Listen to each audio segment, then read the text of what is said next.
जय हिंद साथियों, नमस्कार। स्वागत है मित्र आप सभी का आपके अपने चैनल पर। आप लोग फटाफट क्लास में आ जाएं। क्लास स्टार्ट हो चुकी है जो कि उत्तर प्रदेश पुलिस कांस्टेबल और Uttar Pradesh police radio operator के लिए हिंदी की बेहतरीन प्रैक्टिस सेट चलाया जा रहा है, जिसमें क्लास नंबर 6 है। इससे पहले मैंने क्लास 5 तक अच्छे से कंप्लीट कर लिया है। अगर आपने नहीं देखा है तो चैनल के प्लेलिस्ट में जाकर उसे अच्छे से पढ़ लीजिएगा। तो चलिए मित्र, आज की इस बेहतरीन प्रैक्टिस सेट की शुरुआत करते हैं। लेकिन उससे पहले सभी मित्र से एक छोटी सी रिक्वेस्ट है कि एक बार मिलकर क्लास को शेयर कर दो, ताकि और भी फ्रेंड्स हमारे साथ जुड़ सके, उन्हें भी इस क्लास का लाभ मिल सके। तो चलिए मित्र, आज की इस बेहतरीन प्रैक्टिस सेट की शुरुआत करते हैं और फर्स्ट क्वेश्चन आपके सामने रख देते हैं। मित्र, क्वेश्चन नंबर 39 से स्टार्ट है। सभी मित्र जल्दी जल्दी आंसर देने की कोशिश करेंगे। क्या पूछ रहा है? निम्न में से कौन सा शब्द पुल्लिंग है?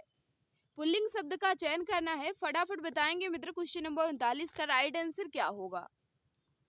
तो याद रखना, इसका जो राइट आंसर हो जाएगा, जो भी मित्र हमारे बता रहे हैं, राष्ट्र। बिल्कुल सही बता रहे हैं। राष्ट्र जो है ये पुल्लिंग शब्द है। बाकी इच्छा, रक्षा और योग्यता जो है ये स्त्रीलिंग के अंतर्गत आएगा, लेकिन राष्ट्र जो है ये पुल्लिंग शब्द है, तो यही इसका राइट आंसर हो जाएगा। ऑप्शन नंबर बी यहाँ बिल्कुल सही होगा।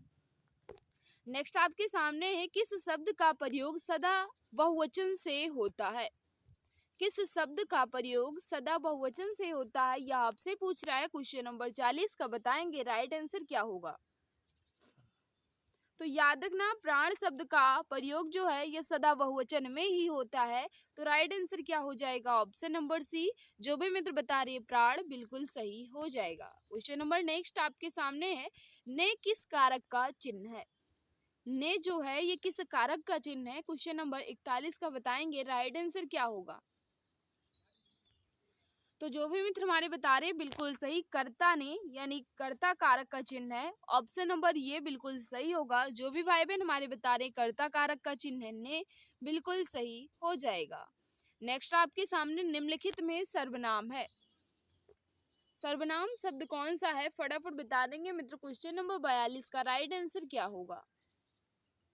तो याद रखना, इसका जो राइट आंसर हो जाएगा, जो भी मित्र हमारे बता रहे हैं कि आप जो है ये सर्वनाम है, बिल्कुल सही बता रहे हो मित्र। ऑप्शन नंबर बी यहाँ बिल्कुल सही हो जाएगा। जो भी भाई बहन बता रहे हैं आप जो है बिल्कुल सही सर्वनाम के अंतर्गत आ जाएगा। नेक्स्ट आपके सामने है, निम्नलिखित में विशेषण है। विशेषण शब्द का चयन करना है। क्वेश्चन नंबर 43 का बता देंगे राइट आंसर क्या होगा? तो याद रखना, इसका जो राइट आंसर हो जाएगा, बुढ़ापा जो है ये विशेषण शब्द है। ऑप्शन नंबर बी बिल्कुल सही होगा। नेक्स्ट आपके सामने क्वेश्चन नंबर 44, इसका राइट आंसर बताना है। प्रेरणार्थक क्रिया है। चार क्रिया आपके सामने लिखी गई है। इसमें पूछ रहा है कि कौन सी क्रिया है जो प्रेरणार्थक क्रिया है। फटाफट बता देंगे इसका राइट आंसर क्या होगा? तो याद रखना, इसका जो राइट आंसर हो जाएगा सुनाना। बिल्कुल सही। जो भी मित्र हमारे बता रहे हैं, सुनाना जो है ये प्रेरणार्थक क्रिया हो जाएगी। जब कर्ता स्वयं कार्य न कर कर किसी अन्य से करवाता है तो वहाँ प्रेरणार्थक क्रिया हो जाती है। तो याद रखना, यहाँ सुनाना जो है ये प्रेरणार्थक क्रिया हो जाएगी। ऑप्शन नंबर सी यहाँ बिल्कुल सही होगा। नेक्स्ट आपके सामने है, लड़के ने पुस्तक पढ़ी है, वाक्य का काल है। यह वाक्य जो है ये किस काल में लिखा गया है? फटाफट बता देंगे। क्वेश्चन नंबर 45 का राइट आंसर क्या होगा? लड़के ने पुस्तक पढ़ी है, यह वाक्य जो है ये किस काल में है? तो जो भी मित्र हमारे बता रहे हैं बिल्कुल सही बता रहे हो। 45 का राइट आंसर क्या हो जाएगा? पूर्ण वर्तमान काल के अंतर्गत आएगा। ऑप्शन नंबर क्या हो जाएगा मित्र? बी बिल्कुल सही होगा। जो भी मित्र हमारे बता रहे हैं ऑप्शन नंबर बी बिल्कुल सही हो जाएगा। नेक्स्ट आपके सामने है क्वेश्चन नंबर 46, इसका राइट आंसर आपको बताना है। निम्नलिखित में तद्भव शब्द है। तद्भव शब्द का चयन करना है। क्वेश्चन नंबर 46 है। फटाफट बता देंगे राइट आंसर क्या होगा? तो याद रखना मित्र, यहाँ तद्भव जो है ये अचरज है। अचरज जो एक ऐसा शब्द है, तद्भव शब्द है, इसका तत्सम क्या होता है? तो याद रखना, इसका तत्सम क्या होता है मित्र? आश्चर्य होता है। क्या होता है? आश्चर्य होता है। तो राइट आंसर क्या हो जाएगा? ऑप्शन नंबर ये। जो भी मित्र हमारे बता रहे ऑप्शन नंबर ये बिल्कुल परफेक्ट होगा। नेक्स्ट आपके सामने है, शीत का विलोम होगा। शीत का विलोम क्या है? क्वेश्चन नंबर 47 का बता दो राइट आंसर क्या होगा? तो याद रखना, शीत का विलोम कहे या विरुद्धार्थी कहे या विपरार्थक कहे, एक ही बात है, जो कि उष्ण होगा। Right answer option number D बिल्कुल परफेक्ट हो जाएगा। जो भी मित्र हमारे बता रहे ऑप्शन नंबर डी बिल्कुल सही होगा। नेक्स्ट आपके सामने है क्वेश्चन नंबर 48। इसका राइट आंसर आपको बताना है, फटाफट बता देंगे राइट आंसर क्या होगा। कर का अर्थ नहीं होता है, कर का अर्थ नहीं होता है, यह आपसे पूछ रहा है। क्वेश्चन नंबर 48 का बताएंगे राइट आंसर क्या होगा। तो याद रखना, कर का अर्थ जो है ये सूर्य भी होता है, हाथ भी होता है, और क्या होता है, टैक्स भी होता है। लेकिन जो है मित्र ये किरण नहीं होता। किरण जो है ये कर का समानार्थी या पर्यायवाची नहीं है। बाकी तीनों जो है इसके अर्थ हो सकते हैं, लेकिन किरण बिल्कुल भी नहीं हो सकता है। नेक्स्ट आपके सामने क्वेश्चन नंबर 49। इसका बताना है, क्या पूछ रहा है, जो कठिनाई से मिलता है के लिए एक शब्द होगा। जो कठिनाई से मिलता है उन्हें हम एक शब्दों में क्या कहेंगे, फटाफट बता देंगे मित्र। क्वेश्चन नंबर 49 का राइट आंसर क्या होगा। मित्र जिस भाई बहन ने अभी तक क्लास को लाइक नहीं किया है, हम आपसे रिक्वेस्ट कर रहे हैं, क्लास आपको अच्छी लग रही है तो प्लीज क्लास को लाइक कर दो। और जो भी प्यारे भाई बहन, जो भी मित्र हमारे साथ नए हैं, वो चैनल को सब्सक्राइब कर बेल आइकन को प्रेस कर लें, ताकि क्लास की नोटिफिकेशन टाइम टू टाइम मिलती रहे। तो याद रखना, इसका जो राइट आंसर हो जाएगा बिल्कुल सही, जो कठिनाई से मिलता है उसे दुर्लभ कहा जाता है। ऑप्शन नंबर बी यहाँ बिल्कुल परफेक्ट हो जाएगा। नेक्स्ट आपके सामने है क्वेश्चन नंबर 50। इसका राइट आंसर बताना है, क्या पूछ रहा है, अनिल और अनल का सही अर्थ देने वाला युग्म है। अनिल और अनल का सही अर्थ क्या होता है। क्वेश्चन नंबर 50 आपके सामने है, फटाफट बता देंगे राइट आंसर क्या हो जाएगा। तो याद रखना, इसका जो राइट आंसर हो जाएगा, अनिल का अर्थ क्या होता है, वायु होता है। क्या होता है मित्र, वायु या कहा जाए हवा होता है अनिल का अर्थ। जबकि अनल का अर्थ होता है अग्नि या कहा जाए आग। तो राइट आंसर क्या हो जाएगा, ऑप्शन नंबर ये। जो भी मित्र हमारे बता रहे हैं ऑप्शन नंबर ये बिल्कुल परफेक्ट हो जाएगा। नेक्स्ट आपके सामने क्वेश्चन नंबर 51 है। इसका राइट आंसर आपको बताना है, पराजय में उपसर्ग है। पराजय में किस प्रकार का उपसर्ग है। क्वेश्चन नंबर 51 फटाफट बताएंगे, इसका राइट आंसर क्या होगा। तो याद रखना मित्र, इसका जो राइट आंसर हो जाएगा, जय यहाँ मूल शब्द है, प्रा इसमें उपसर्ग है, जो कि ऑप्शन नंबर सी में है। तो जो भी मित्र हमारे बता रहे हैं प्रा उपसर्ग है, बिल्कुल सही बता रहे हो। लिखावट में प्रत्यय है, लिखावट में किस प्रकार का प्रत्यय है। क्वेश्चन नंबर 52 है, फटाफट बता देंगे, इसका राइट आंसर क्या होगा। तो याद रखना, इसका जो राइट आंसर हो जाएगा बिल्कुल सही। जो भी मित्र बता रहे आवट प्रत्यय है, लिखावट में आवट प्रत्यय है, तो बिल्कुल सही है, ऑप्शन नंबर डी बिल्कुल सही हो जाएगा। महोत्सव का संधि विच्छेद है, महोत्सव का संधि विच्छेद किसमें दिया गया है, यह आपसे पूछ रहा है। क्वेश्चन नंबर 53 का बता देंगे राइट आंसर क्या होगा। तो याद रखना, महोत्सव का अगर हम संधि विच्छेद करेंगे तो महा प्लस उत्सव हो जाएगा, जो कि ऑप्शन नंबर बी में है। तो जो भी मित्र हमारे बता रहे हो ऑप्शन नंबर बी बिल्कुल सही हो जाएगा। मित्र आगे बढ़ने से पहले हम आपको बताना चाहेंगे कि आपके लिए 5000 प्लस जीके जीएस क्वेश्चंस की ई बुक जो है ये लॉन्च हो चुकी है। Special Uttar Pradesh police constable और रेडियो ऑपरेटर के लिए तैयार की गई है। अगर आपकी इच्छा है मित्र तो आप इसे 39 रुपये में परचेज कर सकते हैं। अधिक जानकारी के लिए दिए गए व्हाट्सएप नंबर पर मैसेज कर जानकारी प्राप्त कर सकते हैं। नेक्स्ट आपके सामने है क्वेश्चन नंबर 54। इसका राइट आंसर आपको बताना है, मैंने घर जाना था वाक्य में अशुद्ध अंश है। मैंने घर जाना था वाक्य में अशुद्ध अंश आपको बताना है, यानी किस प्रकार का, यानी ये अशुद्ध अंश ही पूछ रहा है, यानी कौन सी त्रुटि है। तो याद रखना, मैंने घर जाना है, यहाँ मैंने नहीं मुझे घर जाना है, इस तरह होता तो बिल्कुल सही हो जाता, लेकिन मैंने घर जाना है, इसमें मैंने जो है ये अशुद्ध अंश है, तो यही इसका राइट आंसर हो जाएगा, ऑप्शन नंबर ये बिल्कुल परफेक्ट होगा। देशभक्ति में समास है, देशभक्ति में किस प्रकार का समास है। क्वेश्चन नंबर 55 का बता देंगे राइट आंसर क्या होगा। तो याद रखना, अगर हम सबसे पहले देशभक्ति का समास विग्रह करेंगे तो क्या हो जाएगा, देश के लिए भक्ति। क्या हो जाएगा मित्र, देश के लिए भक्ति। तो हम जाहिर सी बात है हम बता सकते हैं कि इसमें तत्पुरुष समास हो जाएगा। तो राइट आंसर क्या होगा, ऑप्शन नंबर सी। जो भी भाई बहन हमारे बता रहे तत्पुरुष समास बिल्कुल सही हो जाएगा। नेक्स्ट आपके सामने क्वेश्चन नंबर 56। इसका राइट आंसर बताना है, पुस्तक पढ़ी जाती है में कौन सा वाच्य है। पुस्तक पढ़ी जाती है में किस प्रकार का वाच्य है। क्वेश्चन नंबर 56 का बता देंगे राइट आंसर क्या होगा। देखो मित्र जल्दी जल्दी आंसर देने की कोशिश करो, क्योंकि टाइम वेस्ट करना बिल्कुल भी मकसद नहीं है। तो याद रखना इसका जो राइट आंसर हो जाएगा कर्मवाच्य हो जाएगा। जो भी भाई बहन हमारे बता रहे हैं कि पुस्तक पढ़ी जाती है, इसमें कर्मवाच्य है, बिल्कुल सही हो जाएगा। नेक्स्ट आपके सामने है क्वेश्चन नंबर 57, पूछ रहा है निम्नलिखित में से अव्यय है। अव्यय कौन सा है? 4 शब्द आपके सामने दिए गए हैं, इनमें पूछ रहा है अव्यय क्या है। याद रखना जिसमें लिंग, वचन या कारक का कोई भी इफेक्ट नहीं पड़ता उन्हें क्या कहते हैं? अव्यय कहते हैं। तो यहाँ और जो है ये क्या हो जाएगा? अव्यय हो जाएगा। तो राइट आंसर क्या हो जाएगा? Option number D. हिंदी में पूर्ण विराम का चिन्ह है। हिंदी में पूर्ण विराम का चिन्ह आपसे पूछ रहा है, फटाफट बता देंगे इसका राइट आंसर क्या होगा। तो याद रखना इसका जो राइट आंसर हो जाएगा पूर्ण विराम है, जो कि ऑप्शन नंबर सी में दिया गया है। तो जो भी मित्र बता रहे हैं ऑप्शन नंबर सी बिल्कुल सही हो जाएगा। दूध का धुला होना मुहावरे का अर्थ है। दूध का धुला होना इस मुहावरे का उचित अर्थ किस विकल्प में दिया गया है? तो याद रखना इसका जो राइट आंसर हो जाएगा निर्दोष होना, ऑप्शन नंबर ये बिल्कुल सही होगा। जो भी मित्र बता रहे हैं दूध का धुला होना इस मुहावरे का उचित अर्थ निर्दोष होना होता है, बिल्कुल सही बता रहे हो। नेक्स्ट आपके सामने क्वेश्चन नंबर 60, इसका राइट आंसर बताना है। जिसकी लाठी उसकी भैंस लोकोक्ति का सही अर्थ है।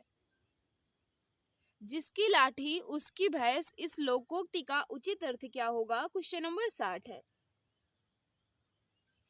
तो याद रखना इसका जो राइट आंसर हो जाएगा शक्ति संपन्न आदमी अपना काम बना लेता है।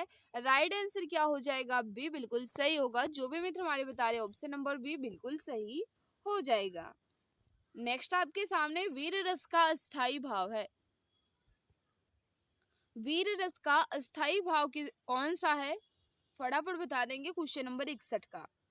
तो याद रखना वीर रस का अस्थाई भाव है जो उत्साह है, ऑप्शन नंबर क्या होगा? डी बिल्कुल सही होगा। वीर रस का अस्थाई भाव मित्र उत्साह हो जाएगा। रसराज किस रस को कहा जाता है? तो याद रखना श्रृंगार रस को रसराज के नाम से भी जाना जाता है।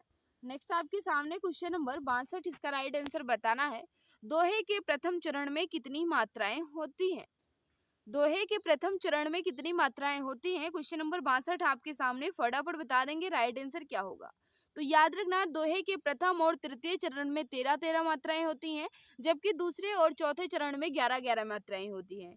तो यहाँ क्या पूछा गया है? प्रथम चरण, जो कि ऑप्शन नंबर सी में होगा, यानी प्रथम और तीसरे चरण में 13 मात्राएं होती हैं और दूसरे और चौथे में 11 मात्राएं होती हैं। तो right answer option number C के साथ जाएगा। जो भी मित्र हमारे बता रहे ऑप्शन नंबर सी बिल्कुल सही होगा। नेक्स्ट आपके सामने निम्नलिखित में कौन सा शब्दालंकार है? शब्दालंकार का भेद कौन सा है? क्वेश्चन नंबर 63 का बता दो मित्र, राइट आंसर क्या होगा। तो याद रखना इसका जो राइट आंसर हो जाएगा अनुप्रास, यमक और सलेश। अनुप्रास, यमक और सलेश जो है ये शब्दालंकार के भेद हो जाएंगे। तो राइट आंसर क्या हो जाएगा? Option number D. निम्न में से तालव्य ध्वनि है। तालव्य ध्वनि कौन सी है? क्वेश्चन नंबर 64 आपके सामने है, फटाफट बता देंगे राइट आंसर क्या होगा। तो याद रखना इसका जो राइट आंसर हो जाएगा सा जो है मित्र ये क्या है? तालव्य ध्वनि है। ऑप्शन नंबर क्या हो जाएगा? जो भी मित्र बता रहे हैं सी बिल्कुल परफेक्ट हो जाएगा। याद रखना ट जो है ट ठ ड ढ, इनका उच्चारण स्थान जो है ये मूर्धन्य होता है। पा का उच्चारण स्थान ओष्ठ होता है और का उच्चारण स्थान जो है याद रखना क्या होता है? कंठ होता है। तो ऑप्शन नंबर यहाँ क्या हो जाएगा? सी बिल्कुल सही होगा। सा का उच्चारण स्थान जो ये तालु होता है या तालव्य ध्वनि होती है सा, ऑप्शन नंबर सी बिल्कुल सही होगा। नेक्स्ट आपके सामने क्वेश्चन नंबर 65, इसका राइट आंसर आपको बताना है। निम्न में से कौन सा वर्ड अघोष है? अघोष की बात कर रहा है। क्वेश्चन नंबर 66 का बता देंगे राइट आंसर क्या होगा। तो याद रखना इसमें अघोष वर्ड जो है ये जा है। क्या हो जाएगा मित्र? जा जो है ये अघोष वर्ड हो जाएगा, जो कि ऑप्शन नंबर डी में है। नेक्स्ट आपके सामने क्वेश्चन नंबर 66, इसका राइट आंसर बता देंगे। सॉरी मित्र, यहाँ अघोष पूछ रहा है ना, तो का इसका राइट आंसर हो जाएगा। का बिल्कुल सही होगा। अघोष वर्ड पूछ रहा है तो ऑप्शन नंबर ये बिल्कुल सही होगा। जो भी मित्र बता रहे हैं का जो है ये अघोष वर्ड है, बिल्कुल सही हो जाएगा। नेक्स्ट आपके सामने क्वेश्चन नंबर 66, इसका राइट आंसर बताना है। निम्न में से कौन सा शब्द स्त्रीलिंग है? स्त्रीलिंग शब्द का चयन करना है, फटाफट बता देंगे राइट आंसर क्या होगा। तो याद रखना मित्र इसका जो राइट आंसर होगा रचना जो है ये स्त्रीलिंग शब्द है। बाकी तीनों जो है ये पुल्लिंग के अंतर्गत आएंगे। उपहार, ग्रंथ और मस्तिष्क जो है ये क्या हो जाएगा मित्र, मस्तक, उपहार और ग्रंथ ये सब क्या है, पुल्लिंग है, जबकि रचना जो है ये स्त्रीलिंग है। तो यही इसका राइट आंसर हो जाएगा, ऑप्शन नंबर डी बिल्कुल परफेक्ट होगा। नेक्स्ट आपके सामने क्वेश्चन नंबर 72, इसका राइट आंसर बताना है। 67, 68, 69, 70, 71 इतने क्वेश्चन को मैंने स्किप कर दिया क्योंकि वो गद्यांश था मित्र। गद्यांश को ऊपर पढ़कर फिर आंसर देना वो खुद करने की चीज़ होती है, तो हम गद्यांश को स्किप कर देते हैं। लेकिन गद्यांश के साथ आपको इसकी पीडीएफ मिल जाएगी हमारे टेलीग्राम चैनल पर। अगर ज्वाइन नहीं हो तो ज्वाइन हो जाना, वहीं आपको इसकी पीडीएफ दे दी जाएगी। गद्यांश का प्रैक्टिस कर लेना। कामायनी के रचनाकार हैं, कामायनी के रचनाकार कौन है, फटाफट बता देंगे राइट आंसर क्या होगा। तो याद रखना, कामायनी जो एक महाकाव्य है जयशंकर प्रसाद जी का। राइट आंसर हो जाएगा ऑप्शन नंबर ये। जो भी मित्र बता रहे हैं ऑप्शन नंबर ये बिल्कुल सही होगा। गोदान किसका उपन्यास है, गोदान जो है ये किसका उपन्यास है, क्वेश्चन नंबर 73 का बताएंगे राइट आंसर क्या होगा। तो याद रखना, गोदान जो है ये मुंशी प्रेमचंद जी का उपन्यास है। तो राइट आंसर क्या हो जाएगा, ऑप्शन नंबर बी। जो भी मित्र हमारे बता रहे ऑप्शन नंबर बी बिल्कुल सही होगा। बीजक किसकी रचना का संग्रह है, बीजक जो है ये किसकी रचना का संग्रह है, क्वेश्चन नंबर 74 का बता दो राइट आंसर क्या होगा। तो याद रखना, बीजक जो है मित्र ये कबीर दास जी की रचनाओं का संग्रह है, जिसमें क्या है, साखी शबद रमैनी। साखी शबद रमैनी जो है किसमें है, बीजक में। बीजक किसकी रचनाओं का संग्रह है, तो याद रखना कबीर दास जी की। ऑप्शन नंबर ये बिल्कुल सही हो जाएगा। अंधेर नगरी नाटक के रचयिता हैं, अंधेर नगरी नाटक के रचयिता कौन है, क्वेश्चन नंबर 75 का बता देंगे राइट आंसर क्या होगा। याद रखना, सभी मित्र को पता होना चाहिए कि अंधेर नगरी जो है ये भारतेंद्र हरिश्चंद्र जी का नाटक है, जो कि ऑप्शन नंबर सी में दिया गया है। तो जो भी मित्र हमारे बता रहे हैं ऑप्शन नंबर सी बिल्कुल सही हो जाएगा। ये रहे इसके आंसर मित्र। 2-4 क्वेश्चन हम वर्णमाला से कर लेते हैं, तो सभी मित्र इसका बताएंगे राइट आंसर क्या हो जाएगा। क्वेश्चन नंबर फर्स्ट है, वर्णमाला से मैंने 10 क्वेश्चन को कलेक्ट किया है, तो सभी मित्र बताएंगे इसका राइट आंसर। शब्द की सबसे छोटी इकाई क्या कहलाती है, शब्द की सबसे छोटी इकाई जो है ये क्या कहलाती है। तो याद रखना मित्र, शब्द की सबसे छोटी इकाई जो है ये वर्ड या ध्वनि कहलाती है। ऑप्शन नंबर बी बिल्कुल सही होगा। जो भी भाई बहन हमारे बता रहे हैं ऑप्शन नंबर बी बिल्कुल सही हो जाएगा। नेक्स्ट आपके सामने भाषा की मूल इकाई क्या है। अब आपसे पूछ रहा है भाषा की मूल इकाई क्या है, जल्दी जल्दी आंसर देने की कोशिश करें। तो याद रखना, भाषा की मूल इकाई क्या है, ध्वनि ही यानी वर्ड ही है। ऑप्शन नंबर क्या हो जाएगा, बी बिल्कुल सही होगा। नेक्स्ट आपके सामने क्वेश्चन नंबर 3, इसका राइट आंसर बताना है। वर्णों के समुदाय को क्या कहते हैं, वर्णों के समुदाय को क्या कहते हैं, यह आपसे पूछ रहा है। तो याद रखना मित्र, इसका जो राइट आंसर हो जाएगा, वर्णों के समुदाय को वर्णमाला कहा जाता है। ऑप्शन नंबर ये बिल्कुल सही होगा। जो भी भाई बहन हमारे बता रहे हैं ऑप्शन नंबर ये बिल्कुल सही हो जाएगा। नेक्स्ट आपके सामने वर्णमाला किसे कहते हैं, अभी मैंने आपको ऊपर बताया है वही आपको बताना है यहाँ। जल्दी जल्दी आंसर देने की कोशिश करो। क्वेश्चन नंबर 4 का राइट आंसर क्या होगा। तो याद रखना, इसका जो राइट आंसर हो जाएगा, व्यवस्थित वर्ड समूह को वर्णमाला कहा जाता है। ऑप्शन नंबर डी बिल्कुल सही हो जाएगा। नेक्स्ट आपके सामने हिंदी भाषा की कुल वर्ड लिपियां हैं, हिंदी भाषा में कुल कितनी लिपियां हैं यह आपसे पूछ रहा है। कुल कितने वर्ड लिपियां हैं यह आपसे पूछ रहा है। क्वेश्चन नंबर 5 का बता देंगे राइट आंसर क्या होगा। तो याद रखना, कुल वर्ड लिपियां जब पूछेगा तब आपको 52 बता देना है, जो कि ऑप्शन नंबर सी में है। नेक्स्ट आपके सामने मित्र क्वेश्चन नंबर 6, इसका राइट आंसर बताओ। हिंदी में ध्वनियाँ कितने प्रकार की होती हैं, हिंदी में ध्वनियाँ जो हैं ये कितने प्रकार की होती हैं, क्वेश्चन नंबर 6। याद रखना, हिंदी में ध्वनियों के प्रकार जो ये 2 होते हैं, स्वर और व्यंजन। स्वरों की संख्या जो है ये 11 है। अंक और आह की गणना जो ये स्वर में नहीं की जाती है, इनकी गणना अयोग वाह में होती है। तो स्वरों की संख्या कितनी रह जाती है, 11 रह जाती है। और व्यंजनों की संख्या कितनी है, 33 है। कितने प्रकार की होती है हिंदी में ध्वनियाँ, तो सभी मित्र को पता होना चाहिए, स्वर और व्यंजन। नेक्स्ट आपके सामने क्वेश्चन नंबर 7, इसका राइट आंसर बताना है। वर्णों के कितने भेद हैं, वर्णों के कितने भेद हैं, फटाफट बताओ, इसका राइट आंसर हो जाएगा। जो भी मित्र बता रहे हैं ऑप्शन नंबर सी बिल्कुल सही है। यही आपको ऊपर बताया गया था कि स्वर और व्यंजन। नेक्स्ट आपके सामने है, जिनका उच्चारण स्वतंत्रता से होता है और जो व्यंजन के उच्चारण में सहायक होते हैं उसे क्या कहते हैं। जिनका उच्चारण स्वतंत्रता से होता है और जो व्यंजन के उच्चारण में सहायक होते हैं उन्हें हम क्या कहते हैं मित्र, स्वर कहते हैं। तो राइट आंसर क्या हो जाएगा, बी बिल्कुल परफेक्ट होगा। जो भी मित्र हमारे बता रहे ऑप्शन नंबर बी बिल्कुल सही हो जाएगा। क्वेश्चन नंबर 9 आपसे क्या पूछ रहा है, जिन वर्णों का उच्चारण स्वतंत्र होता है उन्हें क्या कहते हैं। अभी आपने बताया कि जिन वर्णों का उच्चारण जो है ये स्वतंत्र होता है और व्यंजन में वह सहायता करते हो तो उन्हें क्या कहते हैं, स्वर कहते हैं। तो राइट आंसर क्या हो जाएगा, ये बिल्कुल परफेक्ट होगा। नेक्स्ट आपके सामने है, हिंदी वर्णमाला में स्वरों की संख्या, फिर खाली स्थान दिया गया है, रिक्त स्थान की पूर्ति कीजिए। अभी मैंने आपको बताया है, इसका राइट आंसर आपको बता देना है। तो याद रखना, हिंदी वर्णमाला में स्वरों की संख्या जो है मित्र ये 11 है। राइट आंसर ऑप्शन नंबर ये बिल्कुल परफेक्ट हो जाएगा। तो यहाँ मित्र मैंने और एक क्वेश्चन कर लेते हैं। क्या पूछ रहा है, निम्नलिखित में कौन स्वर नहीं है। स्वर नहीं है की बात कर रहा है, तो याद रखना यहाँ जो है मित्र ये स्वर नहीं है, तो यही इसका राइट आंसर हो जाएगा। ऑप्शन नंबर डी बिल्कुल परफेक्ट हो जाएगा। तो यहाँ मित्र मैंने क्वेश्चन को अच्छे ढंग से कंप्लीट कर लिया है।